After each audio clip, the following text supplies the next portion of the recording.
మన తండ్రైన దేవుని నుండి ప్రభు అయిన క్రీస్తు యేసు నుండి కృపయు కనికరము సమాధానము ఈ వర్తమానం వినుచున్న దేవుని బిడ్డలందరికీ కలుగునుగాక.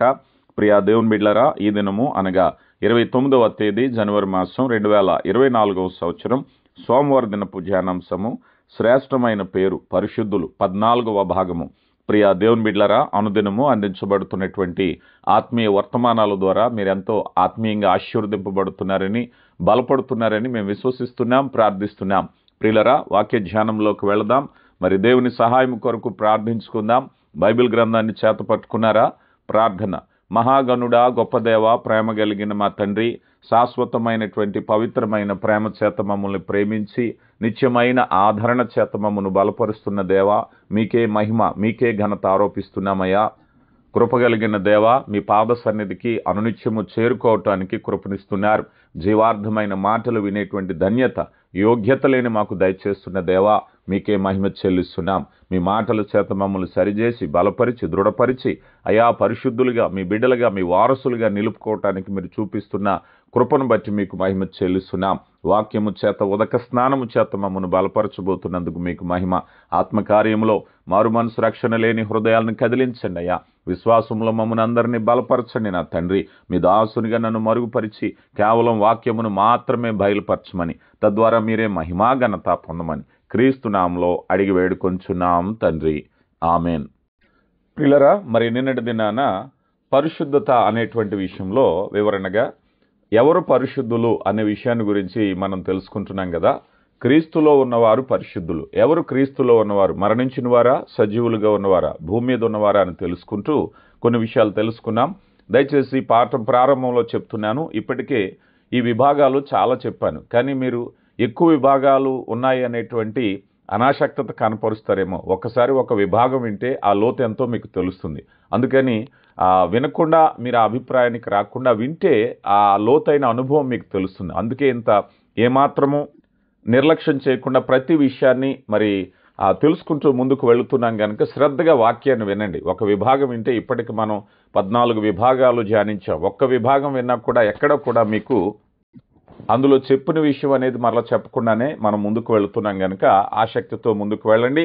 నిన్నటి దినాన మనం ప్రతి మానవుడు కూడా శాశ్వతమైన చిరునామా కలిగి ఉంటాడు. అలాగే మరి ఒక టెంపరీ అడ్రస్ కూడా, తాత్కాలికమైన చిరునామా అనేది కలిగి ఉంటాడని మనం చూసాం. తాత్కాలికమైన చిరునామా శరీరంతో ఉండేటువంటిది, కానీ శాశ్వతమైన చిరునామా క్రీస్తులో ఉండుట అన్నాం. నిన్నటి దినాన చాలా వచనాలు కూడా మనం ధ్యానం చేశాం కదా. మీరు క్రీస్తులో అనే పదాన్ని ఉపయోగించినప్పుడు మనం క్రీస్తులో ఉన్నాం. ఒకసారి ఎప్పుడైతే రక్షణ పొందామో, క్రీస్తు ప్రభు రక్తంలో కడగబడ్డామో, క్రీస్తులో ఉండుటాని, అలాగే క్రీస్తులో నుంచి తొలగిపోయే ప్రమాదాన్ని కూడా మనం ధ్యానించాం కదా. అలా భూమి మీద పరిశుద్ధులుగా ఉండేటటువంటి వారిని గురించి మనం తెలుసుకుంటూ రోమీలకు రాయబడిన పత్రిక 1వ అధ్యాయం 2వ వచనంలో మనం చూసినప్పుడు చాలా స్పష్టంగా రోమాలో ఉన్న పరిశుద్ధులు, క్రీస్తు యేసులో ఉన్న పరిశుద్ధులు అన్నారు. అలాగే కొరింథీయులకు రాయబడిన మొదటి పత్రిక 1వ అధ్యాయం 2వ వచనంలో కూడా కొరింథులో ఉన్న పరిశుద్ధులు అన్నారు. ఇలా క్రీస్తులో ఉన్నటువంటి వారిని పరిశుద్ధులు అని సంబోధించటం అనేది మనం చూస్తూ ఉన్నాం.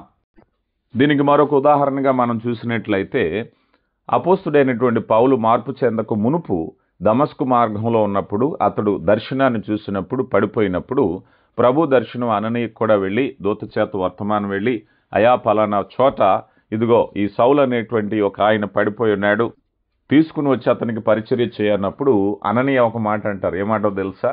అపోస్తుల కార్యగ్రంథం 9వ అధ్యాయం 13వ వచనంలో అంటారు, అందుకు అననీయ, ప్రభువా, ఈ మనుషుడు యెరూషలేములో నీ పరిశుద్ధులకు ఎంతో కీడు చేసి ఉన్నాడని అతని గూర్చి అనేకుల వలన వింటిని అన్నారు. చూసారా? అంటే ఈ సౌలు ఏం చేశాడయ్యా అన్నట్లయితే, ప్రభు యొక్క పరిశుద్ధులు ఎవరిని హింసించటానికి ఉపక్రమించాడు? ఎవరైతే యేసు నామంలో ఉన్నారో, ఎవరైతే క్రైస్తవులుగా పిలువబడుతున్నారో, ఎవరైతే సంఘంలో ఉన్నారో, అందుకని సంఘాన్ని హింసించేవాడుగా, దోషకుడుగా, హింసకుడుగా, హానికరుడుగా ఉన్నాడు. ఎవరిని దూషిస్తున్నాడు? ఎవరికి హానికర తలపెడుతున్నారు అని అంటే ఒకే ఒక మాట, యెరూషలేములో నీ పరిశుద్ధులు అన్నారు. క్రీస్తు ప్రభులో ఉన్నవారు, క్రైస్తవులు అయినటువంటి వారు, సంఘంలో చేర్చబడినటువంటి వారు పరిశుద్ధులు అనేటువంటి భావం చూస్తున్నాం. అనగా ఈ భూమి మీద పరిశుద్ధులు ఉన్నారు. ప్రియులారా, గమనించండి, ఎప్పుడో మరణించిన తర్వాత కాదు, కానీ ఈ భూమి మీద పరిశుద్ధులు ఉండాలనేటువంటిదే దేవుని యొక్క ఉద్దేశం. నీవు నేను కూడా ఈ భూమి మీద పరిశుద్ధమైన జీవితం జీవించాలని యేసు ప్రభువారు రక్తమును దారపోసి మనల్ని పరిశుద్ధపరిచారు. అందుకని ఈరోజు భూమి మీద క్రైస్తవులకు ఇవ్వబడిన పేరు పరిశుద్ధులు అనేటువంటి నామము.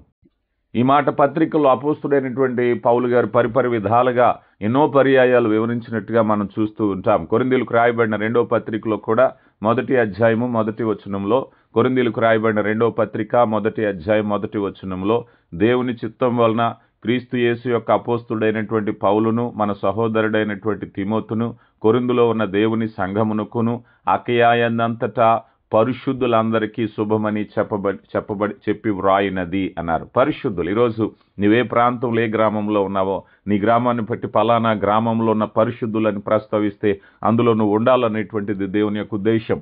ఆ గ్రామంలో, ఆ ప్రాంతంలో, ఆ దేశంలో నీవు ఒక పరిశుద్ధుడిగా ఉండాలి. ఈరోజు ఏ దేశంలో ఉన్న నువ్వు ఒక పరిశుద్ధుడివి, పరిశుద్ధురాలుగా ఉండాలనేటువంటి దేవుని యొక్క చిత్తాన్ని బట్టి నీకు పరిశుద్ధుడు అనేటువంటి పేరు ఇవ్వబడినట్టుగా మనం చూస్తూ ఉన్నాం. ఇక అతి ముఖ్యమైన విషయంలోకి మనం వస్తున్నాం. పరిశుద్ధులని పిలువబడేటటువంటి వారికి, క్రీస్తులో ఉన్నవారికని, రక్షింపబడిన వారికని, భూమి మీద శరీరీతిగా ఉన్నవారు కూడా పరిశుద్ధులని పిలువబడుతున్నారని మనం చూసాం. ఇక్కడ ముఖ్యమైన విషయం ఏమిటంటే, పరిశుద్ధత అనేటువంటి పేరు ఒక వ్యక్తికి ఎలాగూ స్థిరపరచబడుతుంది అనేది ముఖ్య విషయం. అదేమిటయ్యా అన్నట్లయితే, పరిశుద్ధత అనేటువంటి విషయంలో దేవుని చిత్తంలో ఎవరయ్యా అన్నట్లయితే వారు పరిశుద్ధుల పరిచర్య, పరిశుద్ధుల జీవితం, 2 విషయాలు జాగ్రత్తగా గమనించాలి. పరిశుద్ధుల పరిచర్య, పరిశుద్ధుల జీవితం, ఈ 2 ఒక వ్యక్తి జీవితంలో ఉన్నప్పుడు అతడు పరిశుద్ధుడిగా ఎంపిక చేయబడతాడు. పేరు పెట్టినంత మాత్రాన పరిశుద్ధుడా అంటే ఆ పేరుకు సార్థకతగా జీవించాలనేటువంటిదే ముఖ్య ఉద్దేశం కదా. ఎఫెసీయులకు రాయబడిన పత్రికలో పౌలు గారు అంటున్నారు, ఎఫెసీయులకు రాయబడిన పత్రిక 4వ అధ్యాయము 11, 12 వచనాలను మనం చూస్తే, మనమందరము విశ్వాస విషయంలోనూ దేవుని కుమారుని గూర్చిన జ్ఞాన విషయంలోనూ ఏకత్వం పొంది సంపూర్ణ పురుషులకు వరకు, అనగా క్రీస్తునకు కలిగిన సంపూర్ణతకు సమానమైన సంపూర్ణత కలవారుమగు వరకు ఆయన ఇలాగు నియమించను. జాగ్రత్తగా గమనించండి. పరిశుద్ధుడనే పేరు ఎందుకు ఇచ్చారయ్యా అన్నట్లయితే, నీ ఒక సంపూర్ణత సాధించటానికి, నువ్వు ప్రయాసపడటానికి ఆయన ఇలాగు నియమించను. క్రీస్తు యేసుకు కలిగిన సంపూర్ణతకు సమానమైన సంపూర్ణత, ఆయన వలె ఉండటానికి భూమి మీద బ్రతుకు దినాలన్నీ నువ్వు ప్రయత్నించాలి. ఆ ప్రయత్నములో పరిశుద్ధులకు ఇవ్వబడినటువంటిది ఏమిటాయంటే 13వ వచనం, పరిశుద్ధులు సంపూర్ణులగునట్లును క్రీస్తు శరీరము క్షేమాభివృద్ధి చెందుటకు పరిచర్య ధర్మము జరిగించుటకు. చూడండి ఎంత చక్కగా ఉందో. పరిశుద్ధత అనేటువంటి మాట ఎందుకు ఇవ్వబడిందయ్యా అంటే పరిచర్య ధర్మము జరిగించుటకును. జాగ్రత్తగా గమనించండి. మనమందరము కూడా సత్క్రియలు చేయవలసిన వారై ఉండాలి. మనమందరము కూడా దేవుని యొక్క పరిశుద్ధ యాజకులము. మనమందరము కూడా ఒకప్పుడు యాజకులంటే సమాజంలో లేవి గోత్రానికి చెందినటువంటి వారు, ప్రత్యేకింపబడిన వారు, ఎన్నిక చేయబడిన వారు. ఈరోజు క్రీస్తు యేసునందున్న మనమందరము కూడా రాజులైన యాజక సమూహంగా ఉన్నాం. యాజకునికి ఉండేటువంటి గుణం ఏమిటయ్యా అంటే పరిచర్య, పరిశుద్ధమైనటువంటి ధర్మాన్ని జరిగించాలి. మనము దేవుని కొరకు ప్రత్యేకింపబడినటువంటి పరిచర్య ధర్మము జరిగించేవారుగా, అనుదినము ఆయన సేవలో, అనుదినము స్తుతించే వ్యక్తిగా, అనుదినము ఆత్మబలులు అర్పించే వ్యక్తిగా, లోకమునకు విరోధముగా పోరాటము చేసే శరీర క్రియలను జయించే వ్యక్తిగా ఉండాలనేటువంటిది దేవుని యొక్క ఉద్దేశం. కనుక పరిశుద్ధమైన జీవన విధానము కలిగి ఉండుట పరిశుద్ధులకు తగినటువంటిది. ఈరోజు మనం పరిశుద్ధులను పిలువబడుతున్నామంటే మనం చాలాసార్లు చాలా మందిని హేళంగా ఇదిగో పరిశుద్ధుడు, ఇదిగో పరిశుద్ధురాలు అంటాం. ఎవరు హేళన చేసినా మనము నిజముగా పరిశుద్ధులై ఉండాలనేటువంటిది దేవుని యొక్క ఉద్దేశము. గనక పరిశుద్ధమైనటువంటి ధర్మాన్ని మనము ఆచరించాలి. ఇక పరిశుద్ధుడు శ్రమను ఎదుర్కొనేటువంటి వాడు, శ్రమలోనైనా పరిశుద్ధతను కోల్పోనటువంటి వాడు. మనం అనేక సార్లు చెప్పుకుంటాం. దీనికి చక్కని ఉదాహరణ యేసేపు గారు. యేసేపు గారు యజమానురాలు భార్య తప్పు చేయటానికి ప్రేరేపించిన, శిక్ష అనుభవించటానికైనా సిద్ధమే, కానీ నేను ఎట్టి పరిస్థితుల్లో ఈ పాపమును, దుష్కార్యమును, తప్పును చేయనని తన పరిశుద్ధతను కాపాడుకున్న పరిశుద్ధుడు యేసేపు గారు. ప్రియులారా గమనించండి. ఇదే విషయాన్ని మనం అపోస్తుల కార్యగ్రంథము 26వ అధ్యాయం 10వ వచనంలో కూడా అపోస్తుడైన పౌలు గారు అంటారు కదా, తర్వాత కాలంలో తను చేసినటువంటి భయంకరమైనటువంటి హింసాకాండను బట్టి తర్వాత కాలంలో అంటున్నారు 10వ వచనంలో, యెరూషలేములో నేను ఇలాగు చేసి తిని, నేను ప్రధాన యాజకుల వలన అధికారము పొంది పరిశుద్ధులకును అనేకులకును చెరసాలలో వేయించి వారిని చంపినప్పుడు నేను సమ్మతించినది. చూడండి, ఎవరిని చంపారు, ఎవరిని చెరసాలలో వేశారంటే పరిశుద్ధులు. చాలా స్పష్టంగా చెప్తున్నారు. ఆనాటి సంఘంలో సభ్యులైన వారు, క్రైస్తవులైనటువంటి వారు, యేసు ప్రభుని రక్షకుడిగా అంగీకరించిన వారు, అనుచరులైన వారు, శిష్యులను పిలువబడినటువంటి వారు, అలాంటి పరిశుద్ధులందరినీ కూడా ఈయన చెరసాలలో వేయించారు, చంపటానికి సమ్మతించారు. అనగా క్రైస్తవుడు లేక పరిశుద్ధుడు అనేటువంటి వాడు శ్రమ అయినా ఉపద్రవమైన ఏ కష్టమైనప్పటికీ కూడా తన పరిశుద్ధతను విడవకుండా తన పరిశుద్ధతను కాపాడుకునేవాడే పరిశుద్ధుడు అయి ఉన్నాడు. పరిశుద్ధులు పరిచర్య కొనసాగించేటప్పుడు వారు ప్రార్థించేవారుగా, ప్రార్థింపబడేవారుగా కూడా ఉంటారు. పరిశుద్ధులకు ఉండేటువంటి గొప్పతనం ఏమిటంటే, ప్రార్థింపబడేవారంటే ఏమిటి? ఇప్పుడు ఎక్కడైతే సమూహంలో ఉంటారో ఒకరి నిమిత్తం ఒకరు ప్రార్థిస్తారు. అంటే సమూహానికి వేరుగా ఉండరు. పరిశుద్ధులు సమూహంలో ఉంటే వారు ఒకరి కొరకు ప్రార్థిస్తారు, ఒకరి చేత ప్రార్థన చేయబడతారు. వారి కొరకు ఇప్పుడు మనం అందరం ఉన్నాం. మనం అందరం ఉంటే నా కొరకు మీరు ప్రార్థన చేస్తున్నారు, నేను మీ కొరకు ప్రార్థన చేసే వ్యక్తిగా ఉంటున్నాను. అంటే పరిశుద్ధుల యొక్క పరిచర్య. అంటే మీ కొరకు ప్రార్థన చేయటం వల్ల నేను పరిశుద్ధుడిగాను, నా కొరకు మీరు ప్రార్థించటం వల్ల మీరు పరిశుద్ధులుగాను, అలాగే మీ ద్వారా ప్రార్థనలు నా కొరకు ప్రార్థన చేయటం ద్వారా నేను పరిశుద్ధుడిగాను, మీరు కూడా నా ప్రార్థనలో ఉండడాన్ని బట్టి మీరు పరిశుద్ధులుగాను, ఇలాగ దేవుని చిత్తంలో ఒక చక్కని నియమము. చూడండి, ఎఫెసీయులకు రాయబడిన పత్రిక 6వ అధ్యాయం 18వ వచనంలో అంటున్నారు.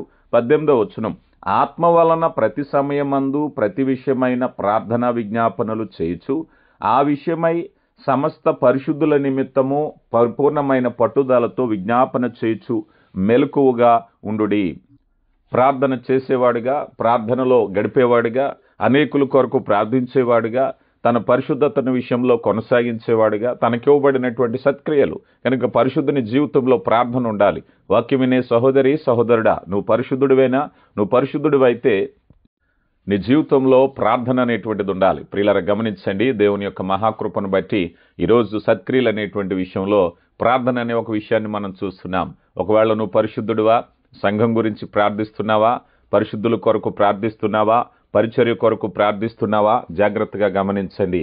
మెలకువగా ఉండి ప్రార్థించాలి. ఎందుకనంటే పరిశుద్ధులకు ఇవ్వబడినటువంటి బాధ్యత ఏమిటయా అన్నట్లయితే ఆదిమ సంఘము అత్యాశక్తితో ప్రార్థించారు. అందుకే యెరూషలేములో ఉన్న పరిశుద్ధులు అన్నారు. ప్రియులారా గమనించండి, దేవుని పరిశుద్ధులుగా పిలువబడ్డారు. నీలో పరిశుద్ధమైన అలవాట్లు, నీలో పరిశుద్ధమైనటువంటి క్రమం అనేటువంటిది ఉండాలి. ఎందుకంటే పరిశుద్ధత కాపాడుకోవాలి, పరిశుద్ధులుగా మనం జీవించాలి. గనక అయా ఇదిగో నేను పరిశుద్ధమైనటువంటి జీవితాన్ని నేను కలిగి ఉన్నాను, ప్రార్థన నా జీవితంలో ఉంది, సంఘము కొరకు, పరిచర్య కొరకు, నశించిపోతున్న ఆత్మల కొరకు ప్రార్థించేవారు పరిశుద్ధులే. ఈ పరిశుద్ధుల నిమిత్తమే ఇంకా ఈ సృష్టి మనుగడ సాగిస్తుంది తెలుసా?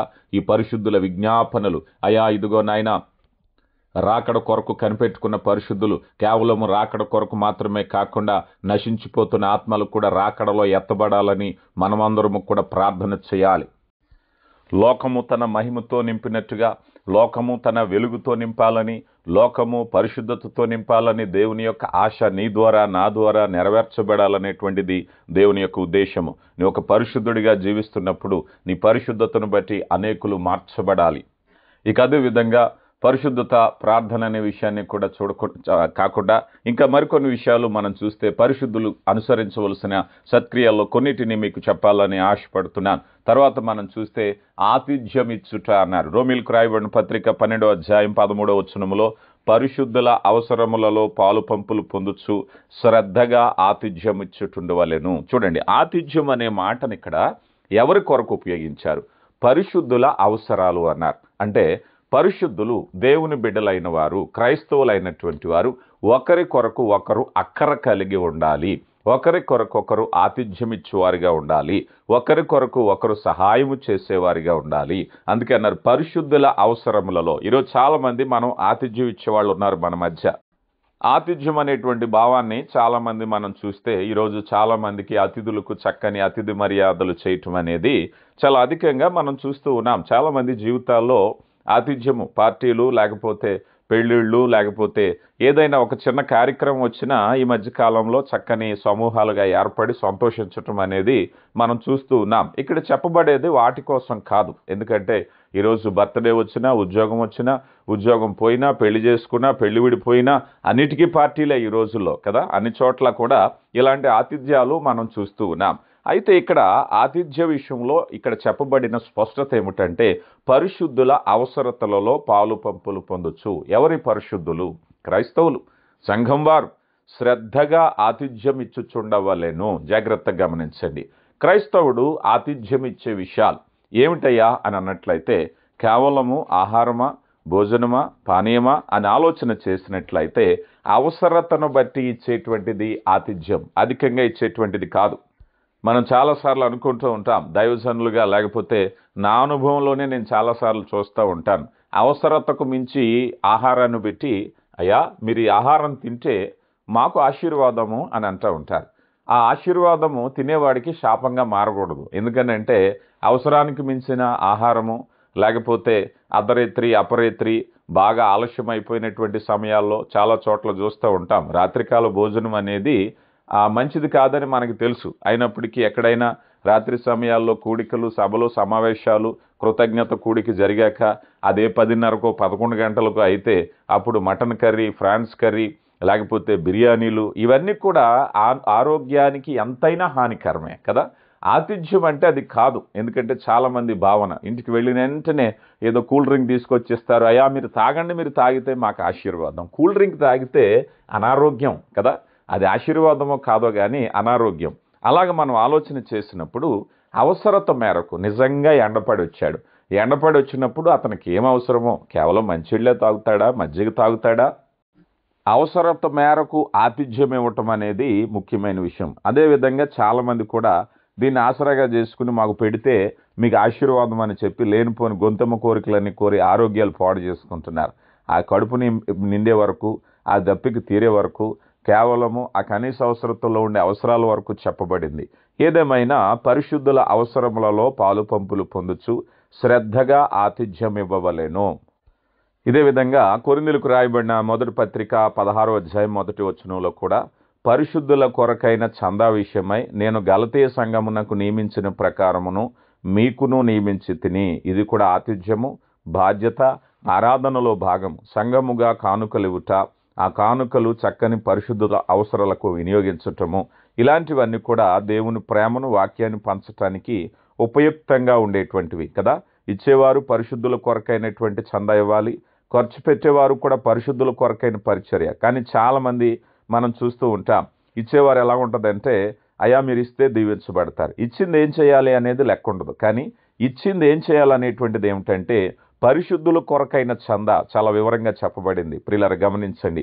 చాలామంది ఇదిగో మా దైవజనుడు లేకపోతే మా సంఘ కాపరి ఖరీదైన కారు, ఖరీదైన జీవితం ఇలా ఉంటే మాకు ఆశీర్వాదం. కాదు.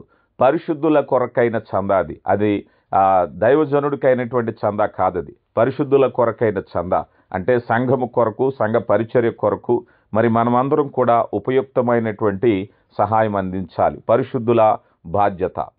ఇదే మాట అపోస్తుడైనటువంటి పౌలు గారు చాలా పర్యాయాలు ఉపయోగించినట్టుగా మనం చూస్తూ ఉంటాం. రోమీయులకు రాయబడిన పత్రిక 15:25లో కూడా అయితే ఇప్పుడు పరిశుద్ధుల కొరకు పరిచర్య చేయొచ్చు యెరూషలేముకు నేను వెళ్ళుచున్నాను అన్నారు. ఇక్కడ చూస్తే పరిశుద్ధుల కొరకైన పరిచర్య. ఇందాక అనుకున్నాం పరిశుద్ధుల కొరకైనటువంటి చందా, అంతకుముందు అనుకున్నాం పరిశుద్ధుల కొరకైనటువంటి ఆతిథ్యము. చూడండి ఎంత చక్కని మాటలు వివరించబడ్డాయో.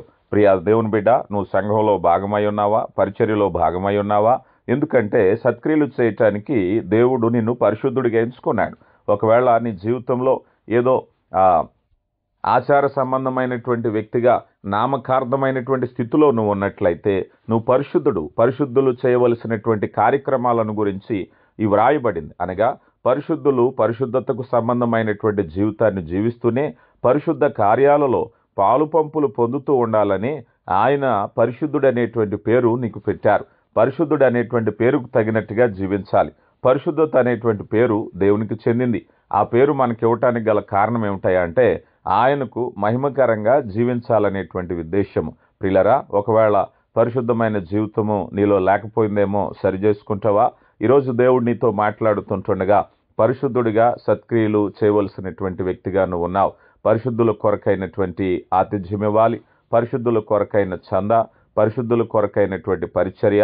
ఈరోజు సంఘంలో మనం పరిచర్య చేయవలసిన వారమై ఉన్నాం. ఎందుకంటే పరిచర్య చేయటానికే పిలువబడ్డాం. నేను ఎన్నో మార్లు చెప్తాను, మరలా చెప్తున్నాను. చాలామంది పరిచర్య అనేసరికి వాక్యం చెప్పటం అనే భావం ఉంటారు. కాదు. ఎందుకంటే సంఘములో నానా విధములైన పరిచర్యలు దేవుని బిడ్డలుగా ఆయన మనకి ఇచ్చారు కనుక పరిచర్య ధర్మం అనేది మనకి ఇవ్వబడిన తలంతు సంఘము కొరకు వినియోగించటం. తప్పక ఆ విధంగా మనం పరిచర్యలో భాగస్థులై ఉండాలి. దేవుడు మిమ్మల్ని దీవించునుగాక. ప్రియులారా, ముఖ్యంగా ఈ పాఠ్యాంశాన్ని నేను చాలా వారాలుగా కొనసాగిస్తున్నాను. మీరు వింటున్నారో లేదో అనేటువంటి ఆలోచన నాకు కలిగి ఉన్నాను గనక మీరు ఆసక్తిగా ఉండి వింటున్నామంటే మీ సమాధానం ఈ వర్తమానం విన్న తర్వాత నాకు పెట్టండి. తద్వారా మీరు వింటున్నారనేటువంటి ఆలోచన నాకు కలుగుతుంది. లేదా నేను ఊరికే చెప్పటం వల్ల ఉపయోగమే ఉంది. ఈ వర్తమానం విన్నటువంటి మీరు ఈ సమాచారాన్ని విన్న వెంటనే కనీసం 1 అని టైప్ చేయండి. 1 అని టైప్ చేయటం వల్ల ఈ వాక్యాన్ని నేను వింటున్నాను అని నాకు అర్థం. కనుక ప్రతి ఒక్కరు కూడా వాక్యం విన్న వెంటనే 1 అని టైప్ చేయండి. తద్వారా మీరు వాక్యం వింటున్నారని నేను భావిస్తాను. తద్వారా ఇంకా మరిన్ని అంశాలు, ఎందుకంటే ఈ సిరీస్లో చాలా అంశాలు ఉన్నాయి, ఇంకా ఇంచుమించు ఇంకొక వారం పైనే ఉంటుంది కనుక వాటిని కొనసాగించటానికి అవకాశం ఉంటుంది. విషయాల కొరకు ప్రార్థించండి, సిద్ధపాటు కలిగి ఉండండి. వినేటువంటి వాక్యాన్ని అనేకులకు పంచి దేవుని పరిచర్యలో, సువార్తలో భాగం అవ్వండి. ఇదే పరిశుద్ధుల పరిచర్యలో ఇదే భాగం. ఎందుకంటే ఇదొక భాగం. దేవుని యొక్క వాక్యాన్ని అందించడం పరిశుద్ధులకు తగినటువంటిది. కనుక ప్రియులరా, మీ యొక్క వర్తమానం నేరుగా పొందుకోవాలి అనుకున్నా, అలాగే మీ యొక్క ప్రార్థన అవసరతలు మాకు తెలియపరచాలనుకుంటున్నా సంప్రదించవలసిన మా ఫోన్ నెంబర్ 9959663441 అనే నెంబర్కు సంప్రదించి మీ వివరాలు తెలియపరచాలని ప్రేమపూర్వకంగా ఆహ్వానిస్తున్నాం. ప్రియులరా, ఇప్పుడు ప్రార్థించుకుందాం. శక్తివంతుడా, ప్రేమ కలిగిన దేవా, జీవార్థమైన మాటల చేత మమ్మను బలపరుస్తున్నందుకు మీకు మహిమ చెల్లిస్తున్నాం. మీ ప్రేమ గొప్పది నాయనా. ఈ శ్రేష్టమైనటువంటి సమయంలో వాక్యం ద్వారా మాతో మాట్లాడారు. పరిశుద్ధులుగా మమ్మల్ని నామకరణం చేసి ఆ రీతిగా జీవించటానికి కృపనిస్తున్న దేవా, ఆ చిత్తం ఎరిగిన వారిగా జీవించి పరిశుద్ధతకు పేరుకు తగినట్టుగా జీవించటానికి కృప దయచేయండి. అయా, విన్నటువంటి వాక్యాన్ని విని విడిచిపెట్టకుండా గాయకుని జీవించటానికి కృప దయచేయండి. విన్న వాక్యాన్ని సువార్తలో భాగంగా అనేకులతో పంచుచుంటుండగా సువార్త ద్వారా వచ్చే ఆశీర్వాదాల చేత నింపండి. మీరే మహిమా ఘనత పొందమని క్రీస్తు నామములో అడిగి వేడుకుంటున్నాం తండ్రి. ఆమెన్.